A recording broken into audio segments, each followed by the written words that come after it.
Olá, sejam bem-vindos à disciplina de exegese dos textos dos Evangelhos, da nossa especialização em exegese do Antigo e do Novo Testamento.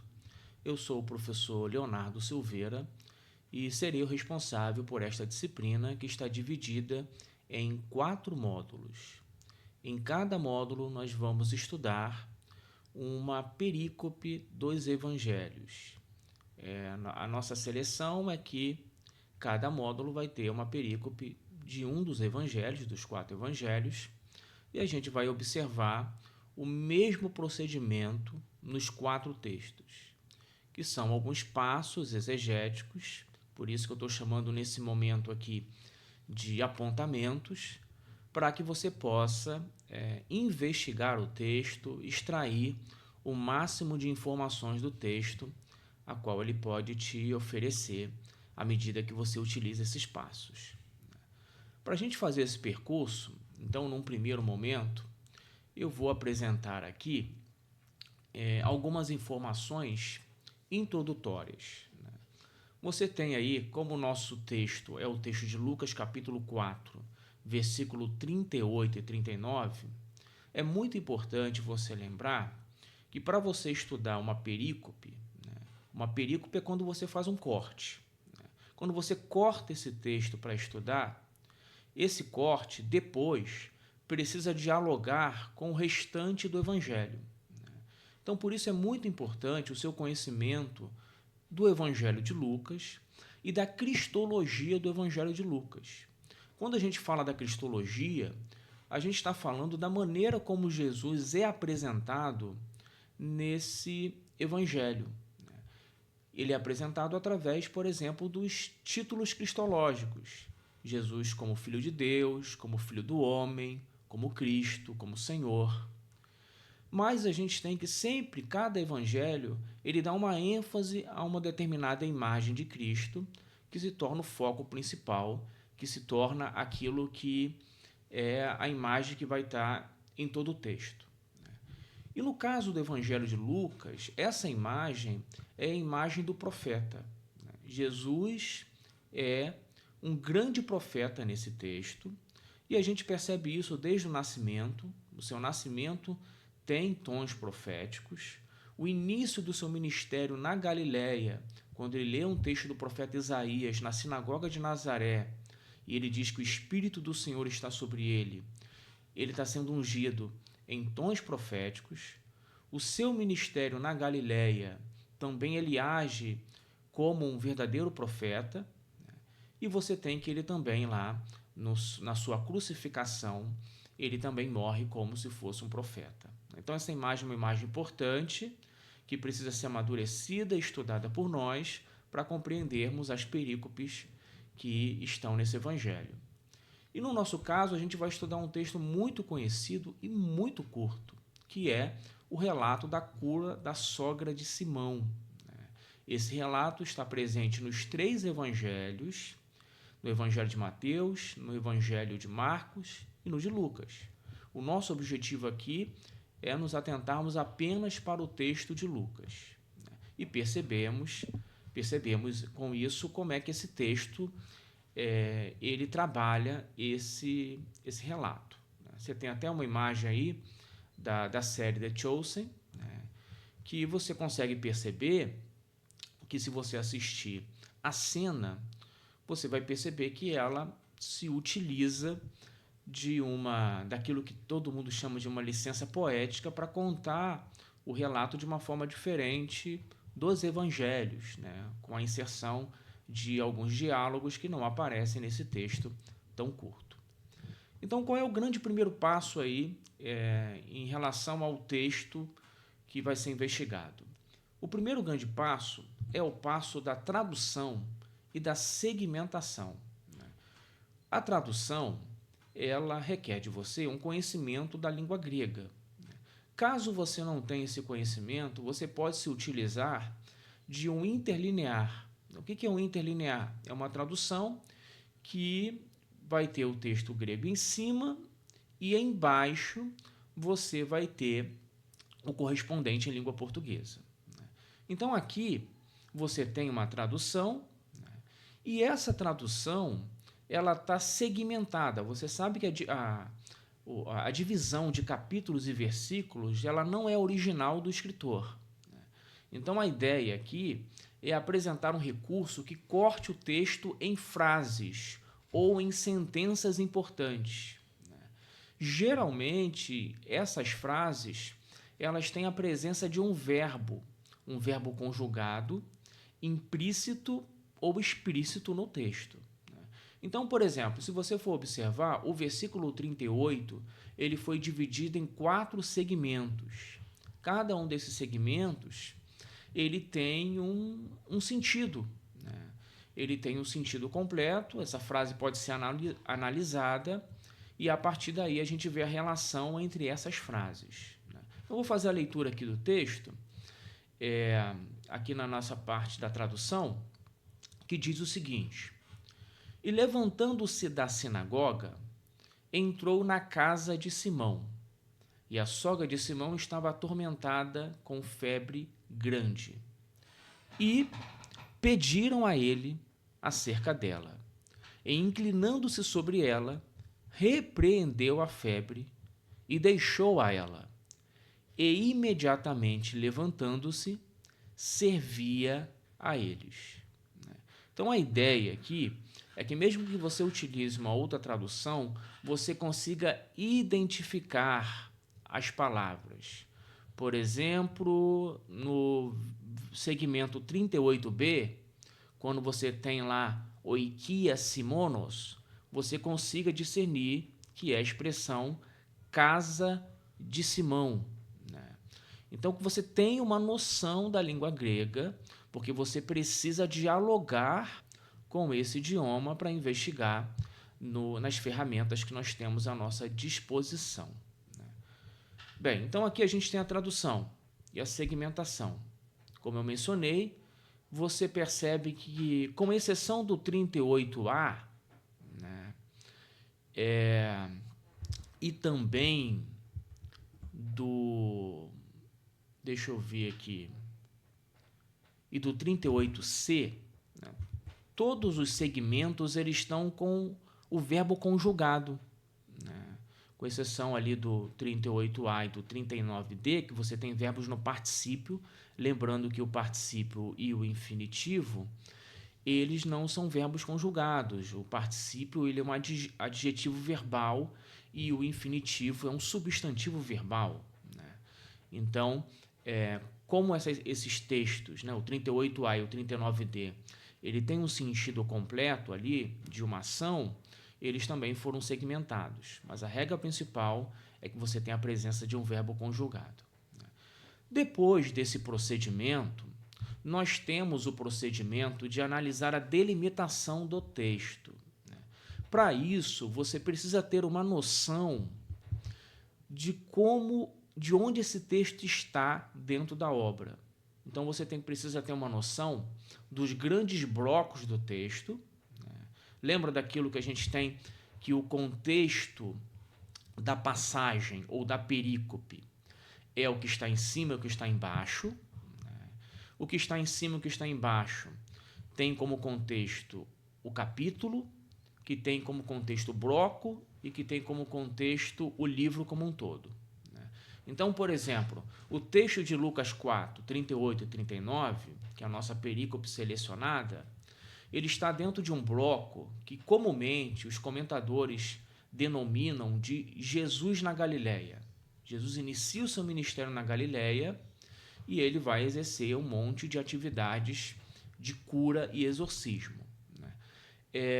Então, esse texto ele está dentro do que a gente pode chamar de um dia típico de Jesus, né? A gente tem aí, nessa passagem, o que a gente pode chamar de uma perícope anterior. Essa perícope anterior é o texto de Lucas 4, do 33 ao 37, né? Que é o texto que traz a cura de um endemoniado, né? Quando a gente lê esse texto, a gente percebe que ele tem um sentido completo, né? A gente percebe isso a partir da observação de algumas marcas na narração. Toda vez que a gente está lendo uma cena narrativa, né, ou uma trama, a gente precisa perceber os personagens dessa cena, né, o assunto que está sendo tratado, né, e se esse assunto, por exemplo, ele foi resolvido ou não. E junto com isso, a gente ainda tem a questão das mudanças de lugar e a mudança temporal.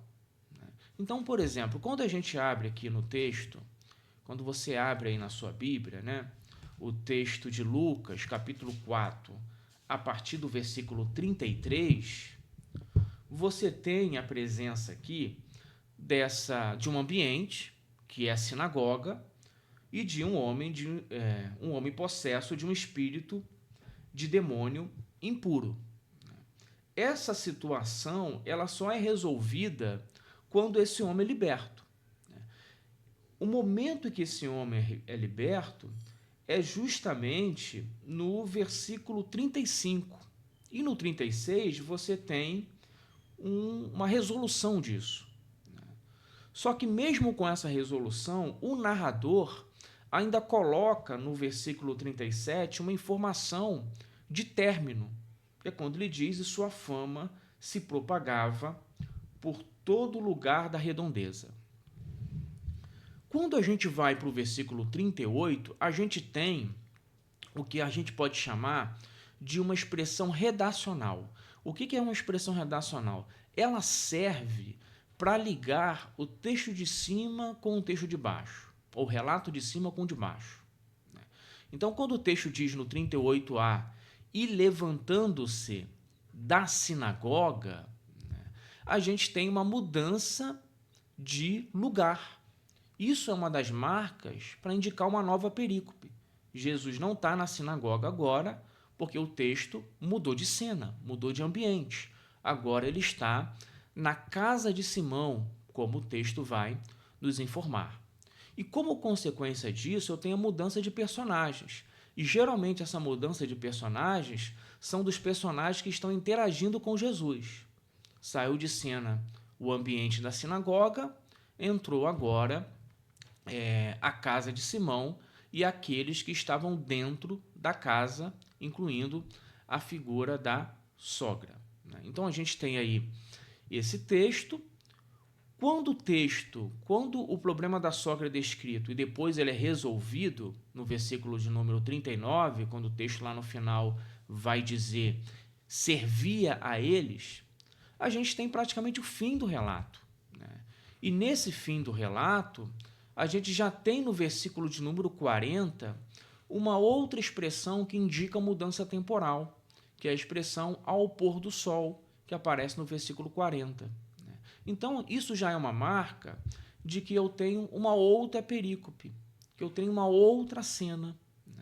E isso são elementos que a gente observa no texto para poder justificar que o capítulo 4, versículo 38 e 39, ele é uma unidade autônoma. Ele pode ser extraído para ser estudado de forma independente, se analisado exegeticamente. Então, a delimitação é esse corte que você faz, e esse corte significa que essa passagem, essa perícope, tem um sentido completo. Então, a gente tem esse procedimento. Depois desse procedimento, a gente pode, de fato, ir para a análise das principais palavras, verbos e expressões do texto. Nesse processo aqui, é muito importante você se informar de algumas informações aí ligadas a que texto é esse. Quando a gente pergunta que texto é esse, é o gênero do texto, o gênero menor. O gênero menor significa o gênero da perícope. O que é esse relato? Esse relato é um relato de milagre. A ênfase está no poder de Jesus.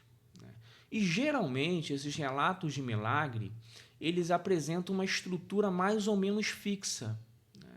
Mesmo num texto tão pequenininho como esse, você consegue observar que você tem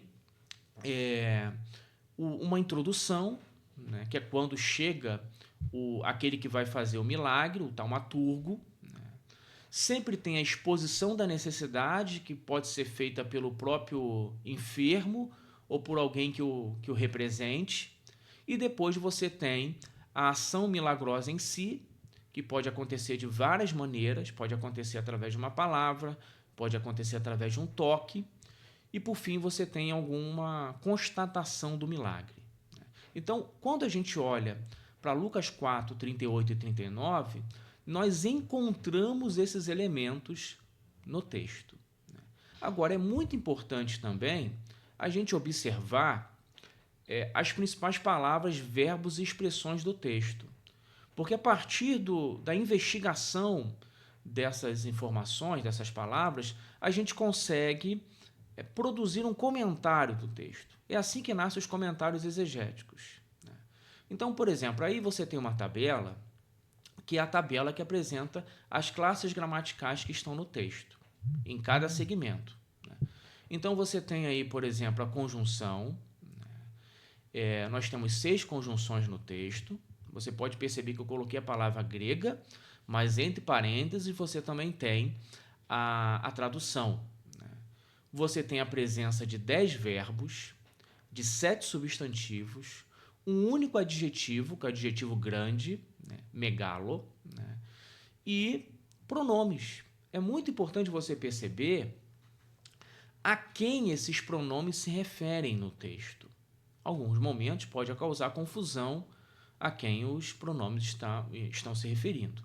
Então, nós temos 5 pronomes e também, na outra tabela, nós temos uma outra tabela que apresenta as preposições, interjeições ou partículas, advérbios e artigos. Então, nós temos 4 preposições, nenhuma interjeição e nenhuma partícula também. Um advérbio que é muito usado aí pelos autores, que é o imediatamente, e a presença dos artigos. Alguns artigos ali, às vezes, não são traduzidos no texto, e nós temos a presença de 4 artigos. Então, com isso, com essas tabelas, a gente pode selecionar algumas palavras que são importantes no texto. Como é um texto pequeno, a gente pode até perceber que quase todas as palavras podem ser investigadas. Então, a gente volta aqui, no caso, para a nossa segmentação, e a gente vai perceber o seguinte: quando a gente for selecionar essas palavras, um dos caminhos para isso é a repetição dessas palavras. Então, as palavras se repetem, e isso pode ser importante de ser investigado. Por exemplo, aí no texto você tem que a palavra febre, ela aparece 2 vezes. Isso é um elemento interessante. Mas também a gente pode perceber alguns verbos, como é muito comum dizer, os verbos são os motores da ação. Então, é muito comum a gente selecionar alguns verbos para poder ver mais de perto que tipo de procedimento está sendo feito aqui por Jesus ou pelos personagens. Então, no caso aqui, quando a gente vai investigar isso, a gente tem 2 instrumentos para serem analisados. Primeiro são os dicionários. A gente pode investigar isso por meio dos dicionários comuns. O que eu estou chamando de dicionários comuns? São os dicionários que apresentam os vários sentidos que a palavra recebe, e os dicionários teológicos, que são os dicionários que vão apresentar a teologia por detrás destas palavras. E você também pode utilizar os comentários exegéticos, porque eles vão se reportar muitas vezes a esses dicionários e vão trazer informações dialogando com os aspectos histórico-culturais. E aí isso nos ajuda a percebermos algumas questões que são próprias daquele tempo, que são próprias daquela época. Então, o que a gente pode observar aqui no texto, né? Algumas coisas que a gente pode destacar é justamente ali no versículo de número 38a, o segmento 38a, você tem o verbo anistemi, né? Esse verbo anistemi é um verbo usado no sentido de levantar, de fazer levantar, de despertar, de reavivar, de restabelecer. E em alguns casos também ele é usado no sentido de ressurreição, né? E é um verbo interessante que, se você for observar no texto, ele aparece vinculado a Jesus no 38a, né, como Anastás, e aparece vinculado à figura da mulher no 39d. Jesus se levanta no 38a para ir para a sinagoga e depois a mulher se levanta lá no 39d. Então é um verbo importante que aparece no início e no fim da perícope. E como eu mencionei, a palavra febre aparece duas vezes, no 38c e no 39b. No 39b, por exemplo, ela aparece aí junto com o verbo repreendeu. Isso é interessante porque quando você vai pesquisar esse verbo repreendeu, você vai perceber que esse verbo aparece muito nos evangelhos, porque é o verbo epitimal, né? O verbo epitimal, ele é usado para a prática de exorcismo, de expulsar demônios, né? E o mais interessante é perceber que quando a gente investiga esse verbo está associado a várias ações que, quando Jesus é o sujeito, ele está repreendendo algumas coisas que se acreditava naquele tempo que estavam vinculadas aos demônios e a forças adversas.